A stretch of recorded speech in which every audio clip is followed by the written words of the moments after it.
শরীর অসুস্থ হলে এমনিতেই খারাপ লাগে, তার উপর বাবুসহ অর্থাৎ বাবুর মায়েরা যদি অসুস্থ হয় তাহলে তো আর কথাই নাই। যত যাই কষ্ট হোক না কেন বাবুকে তো সার্ভিস দিতেই হবে। তার উপরে যদি হয় শ্বশুরবাড়ি তাহলে তো আর কথাই নাই।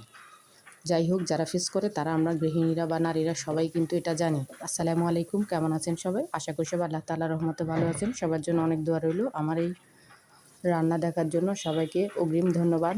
আজকে রান্না করব চিকেন আর সবজি দিয়ে একটা তরকারি। যাই হোক, এটা আমি এখন আমার হাজব্যান্ডের বাসায় আছি, সেই রান্নাটাই আপনাদের সাথে দেখাচ্ছি। মেয়ে হওয়ার পর থেকে বাবার বাড়িতে খুব একটা যাওয়া হয় না, মেয়ে জ্বালায় বা অসুস্থ ইত্যাদি ইত্যাদি মিলিয়ে। যাই হোক, যত কাজই করি ব্যস্ত থাকি তবুও ছোটোবেলার দিনগুলো, বাবার বাড়িতে কাটানো দিনগুলো মাঝে মাঝে মনেই চলে আসে। যেটা বলতে চাইছিলাম, অসুস্থতা। আসলে অসুস্থ হইলেই বোঝা যায় সুস্থতার কতটা কদর, তাই না?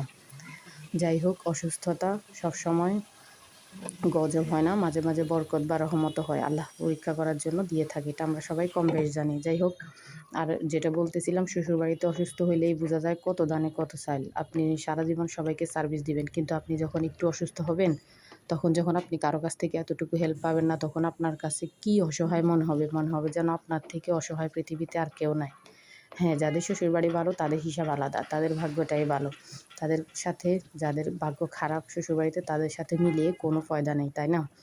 যাই হোক, আমি যখন আমার বাবুসহ অসুস্থ হই তখন উল্টা আরও কথা শুনি। এরকম হয়তো আমার মতো অনেক আপুরাই আছে, এগুলো বলতে চাই না, তবে হ্যাঁ, বললে দেখা যায় যে একটুখানি হলেও হালকা লাগে। সবার সাথে শেয়ার করতে গেলে যেরকম সমস্যা, মানে মোবাইলে বা ভিডিওতে বললে একটু ভালো লাগে, এই জন্যই আপনাদেরকে বলে ফেলি।